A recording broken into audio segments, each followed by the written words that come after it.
Bonjour à vous et bienvenue dans la boutique Jeux des cartes Bordeaux et sur la chaîne YouTube de la boutique Jeux des cartes Bordeaux. Salut Alex. Salut. Ça va? Ça va, ouais. Et écoutez, vous êtes maintenant presque 450 à nous suivre, donc on vous remercie chaleureusement. Merci de nous supporter, de regarder les vidéos, de les partager, de les commenter et de nous féliciter quand vous venez au magasin. Ça fait toujours très chaud au cœur quand vous nous dites c'est bien, continuez. Nous, ça nous fait plaisir, ça donne du sens à ce qu'on fait. La semaine est très chargée, Alex, t'as vu? On va essayer de faire vite parce qu'on essaie de tenir toujours dans un petit quart d'heure, 20 minutes. Tout en ayant un débit le plus régulier possible et le moins rapide possible, mais c'est pas compliqué, c'est assez compliqué quand il faut expliquer autant de jeux. Donc je vais pas perdre trop de temps en fait, et je vais commencer tout de suite. C'est parti. Voilà, c'est parti. Alors on commence avec Muse. Voilà, Muse, c'est un jeu de communication visuelle, un peu comme le Dixit, une sorte de Dixit par équipe et avec des contraintes. Je vais vous expliquer très vite comment ça va se jouer. Équipe A contre équipe B. L'équipe A va piocher 6 cartes, alors c'est très joli, hein. C'est vrai que si on aime les beaux dessins à la Dixit. L'équipe A toujours va piocher 2 contraintes. Ici, faire une expression faciale et ici, faites un bruitage sans utiliser de mots.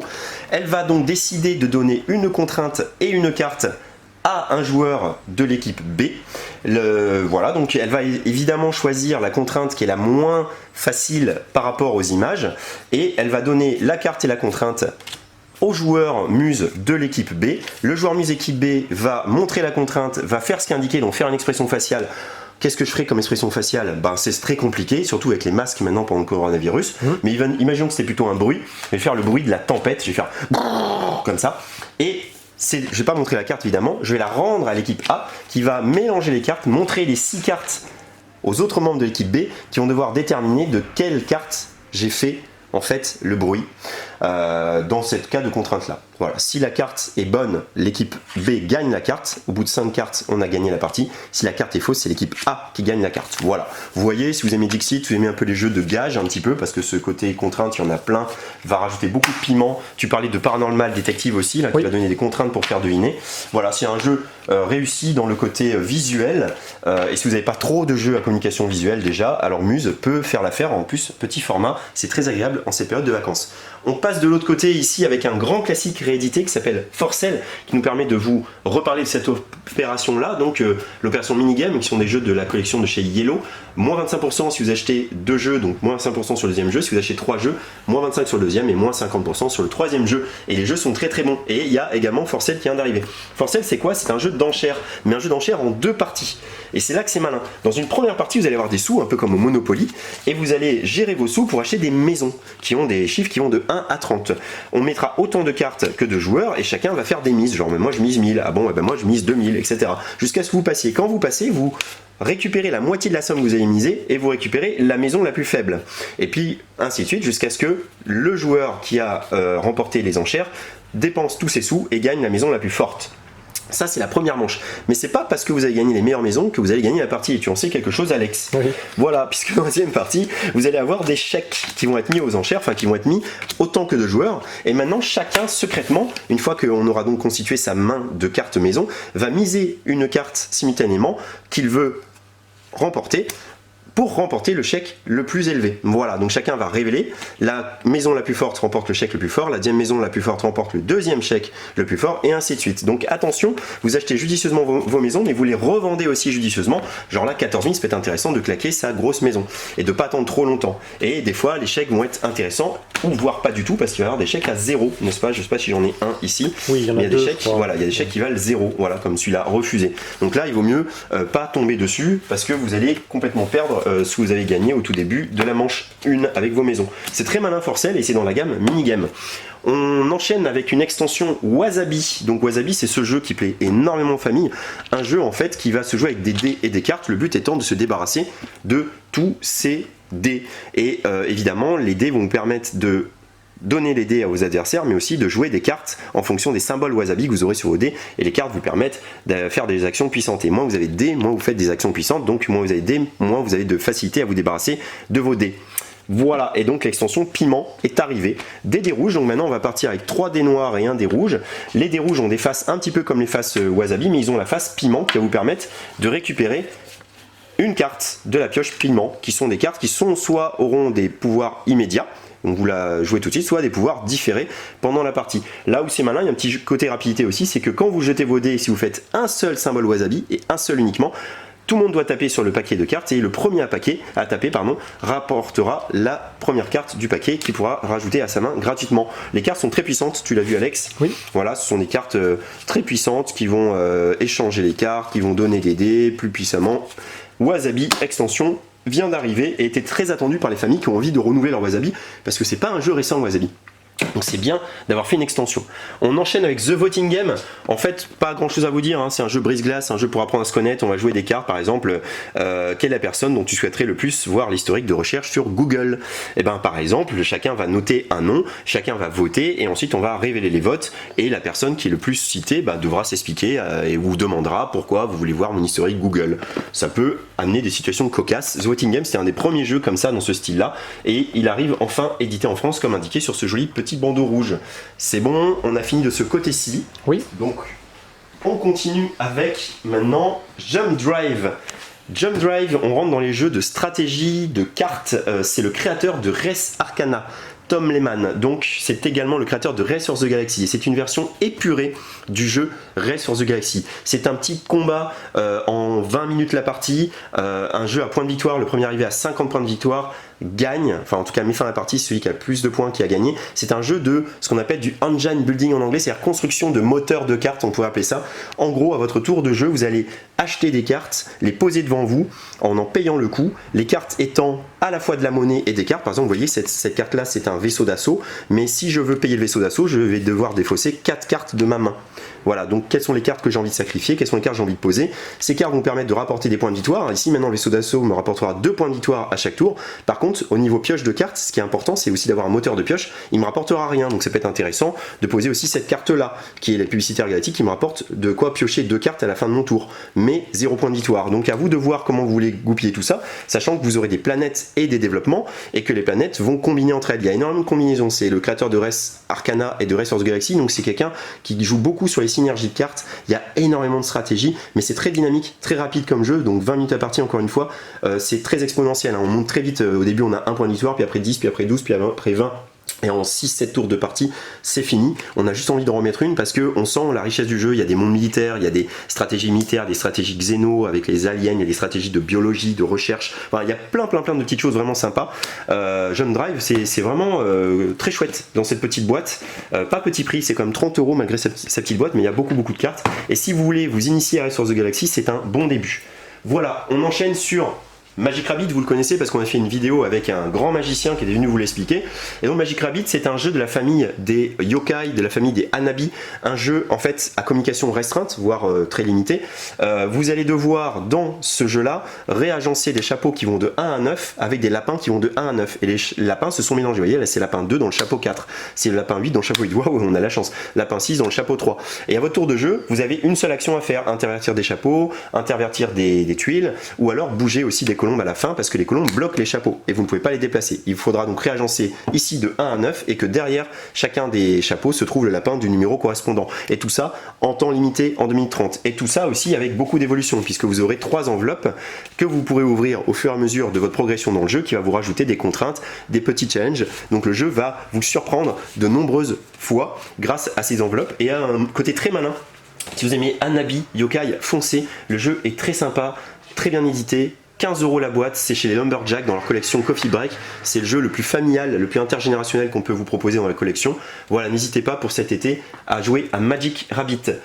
On va parler d'un autre jeu un peu moins familial, Smile Life. C'est un jeu un peu plus trash. Vous allez vivre une vie en fait avec des cartes. Voilà, ça va jouer avec des cartes. Vous allez vous marier, avoir des enfants, avoir des relations extra-conjugales, perdre votre boulot, avoir un nouveau boulot, avoir des diplômes, aller en prison. Bref, et vous allez embêter les autres. Voilà, c'est un petit jeu type Munchkin, mais dans la vie de tous les jours. Et il lui fallait une extension trash. Elle est sortie. Voilà, l'extension trash qui va amener des sujets un peu plus piquants pour Smile Life. C'est un jeu qui a beaucoup de succès, Smile Life, qui plaît énormément. Donc vous serez peut-être ravis d'apprendre qu'il y a une extension trash qui vient de sortir pour ce petit jeu.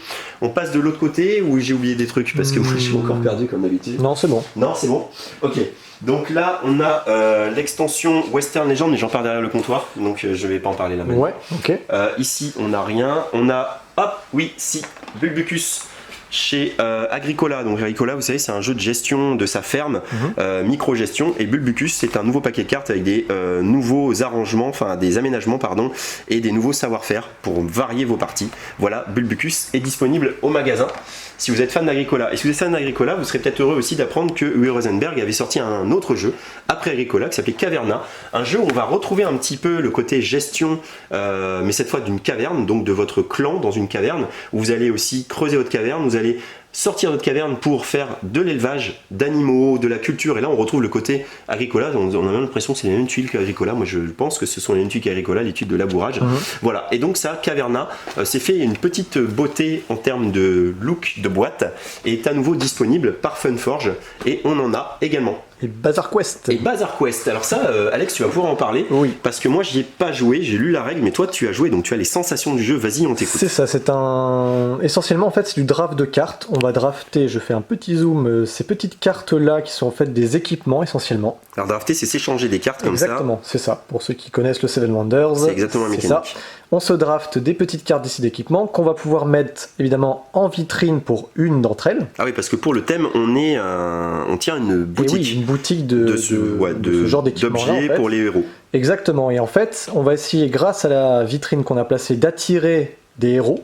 C'est ça. Qui dépendent en fonction de l'objet qu'on a pris, qui vont attirer différents héros.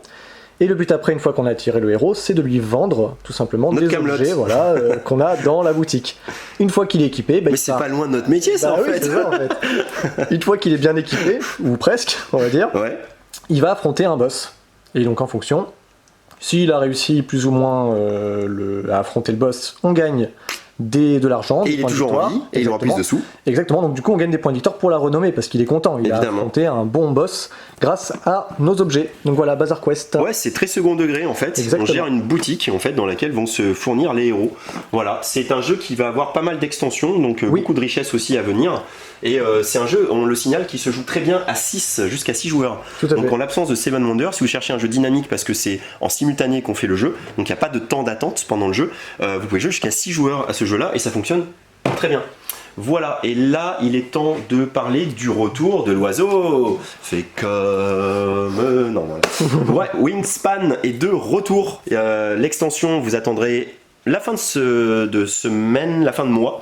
À la fin du mois, l'extension revient, mais si vous n'avez pas encore Wingspan, c'est le moment de rattraper ça. C'est un excellent jeu, aussi riche pour les gens qui aiment les jeux exigeants que pour les gens finalement qui veulent un jeu facile à appréhender mais avec beaucoup de richesse. Voilà, donc on retrouve plein de typologies de joueurs qui vont se retrouver dans Wingspan. Ceux qui aiment Terraforming Mars, ceux qui aiment les oiseaux, ceux qui aiment les constructions de moteurs de cartes aussi, avec beaucoup de thématiques. C'est une vraie ornithologue qui a créé ce jeu et elle a choisi le thème des oiseaux, mais pas que pour le plaquer sur des mécaniques, mais pour faire coller les mécaniques à la thématique.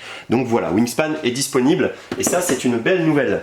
Il nous reste combien de temps, Alex? On a encore, là on est à 13 minutes. Alors un peu de soldes, vous voyez, puisque c'est la semaine des soldes, on a mis une table dehors, avec d'autres soldes encore, parce qu'on a tellement de choses qu'on ne pouvait pas tout sacrifier pour les soldes, donc il y a quand même des soldes, et vous savez que chez nous, les soldes c'est moins 40, moins 50, jusqu'à moins 85%. Jeff s'est complètement lâché sur les étiquettes, c'est fabuleux. Et donc, il y a des bonnes affaires à faire, parce qu'on ne le redit jamais assez, il n'y a pas de mauvais jeux, il y a juste des jeux qui n'ont pas trouvé leur public, mais il y a franchement des très très bons jeux. Petit aparté passé, on va vous parler de rien ici, et de rien là. Donc, non plus, non. Jusqu'au rayon enfant. Et enfant, il y a deux sorties très enthousiasmantes. Il y a Karak qui vient d'arriver.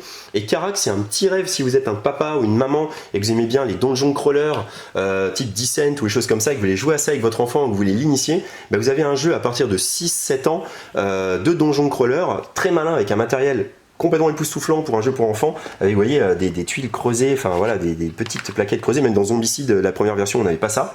Donc vous allez explorer un donjon, vous déplacer, combattre des monstres, récupérer les récompenses au dos des monstres, ouvrir des coffres, découvrir des nouvelles salles. C'est vraiment du donjon crawler pour les enfants avec un thème super bien réussi, un look très réussi aussi, un côté asymétrique des personnages. C'est assez riche mais pas compliqué pour les petits, c'est vraiment super chouette. À part la boîte, moi que je trouve un peu trop sombre et pas assez attractive par rapport au matériel qui lui est très lumineux et très chaleureux, et ben c'est très réussi Karak, et bravo à eux d'avoir offert Un jeu qui n'existe pas encore parce que j'ai ouï dire que Wilfried et Marie-Fort travaillaient sur un donjon crawler pour enfants. Ils sont partout, Wilfried et Marie-Fort. Et donc, Karak est arrivé pour l'instant en premier. On verra ce que vont pondre Wilfried et Marie-Fort. Mais en tout cas, Karak, c'est vraiment très bien en donjon crawler pour enfants et ça n'existait pas.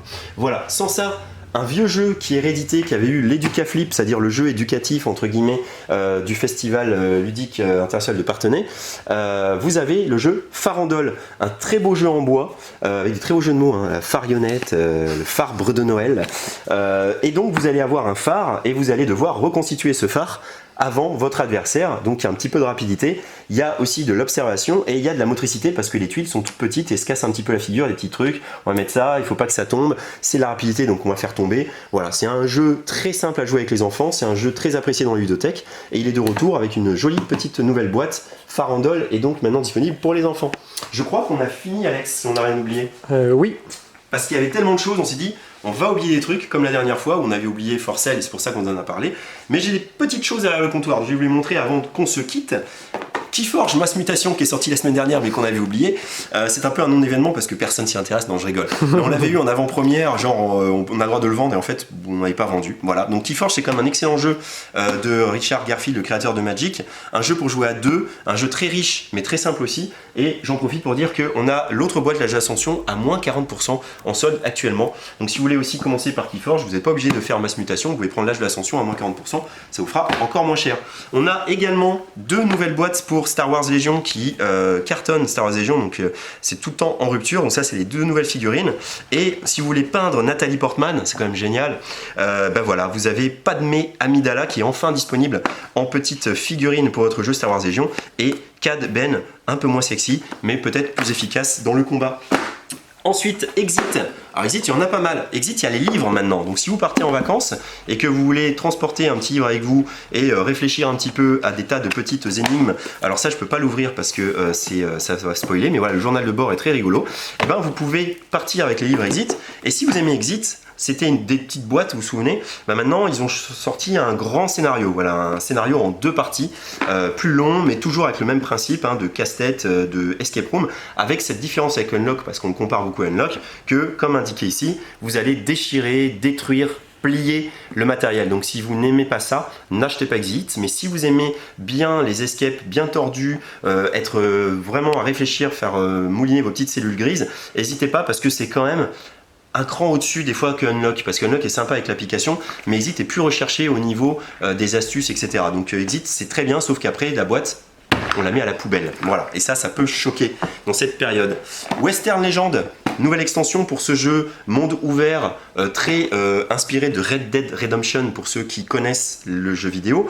Un monde ouvert dans lequel vous allez incarner un cow-boy qui peut être soit un hors-la-loi, soit un shérif, soit un joueur de poker, soit quelqu'un qui va livrer son bétail à droite et à gauche. Voilà, c'était un jeu déjà très très riche, mais évidemment, comme tout monde ouvert, on veut encore plus de richesse. Donc là, vous aurez un train, vous aurez des tas de nouvelles cartes pour rajouter beaucoup de richesse à ce jeu qui déjà offre un monde ouvert très ouvert. Voilà.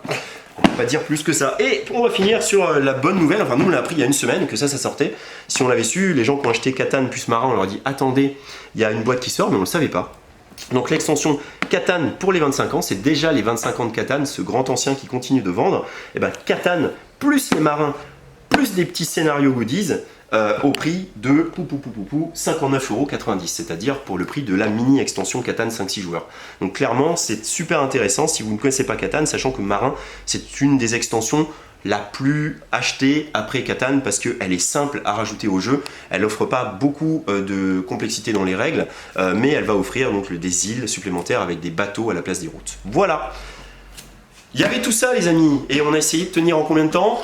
Là on est à 19 minutes presque. 19 minutes, on avait dit ce serait bien qu'on fasse 20 minutes, donc c'est bien, on a fait 20 minutes, c'est pas le quart d'heure, mais il y avait tellement de choses, et puis l'idée c'est quand même de vous expliquer un petit peu, sans ça c'est juste pour montrer les boîtes, ça n'a pas d'intérêt. Voilà, donc merci beaucoup d'avoir suivi cette vidéo jusqu'au bout, ou d'avoir zappé sur les endroits qui vous plaisaient le plus. Merci de commenter, de partager, de vous abonner. On vous donne rendez-vous la semaine prochaine, où il y aura encore une vidéo du vendredi, après ce sera les vacances, mais la dernière vidéo du vendredi, c'est la semaine prochaine. On verra ce qu'elle nous réserve, certainement encore plein de nouveautés, parce qu'il y a beaucoup de choses à sortir sur cette fin de mois. D'ici là, amusez-vous bien, venez nous voir nombreux au magasin. Félicitez-nous encore de ces vidéos et de cette chaîne, ça nous fait chaud au cœur. Et à bientôt Alex. À bientôt. Et à bientôt chez Jeux des Cartes Bordeaux.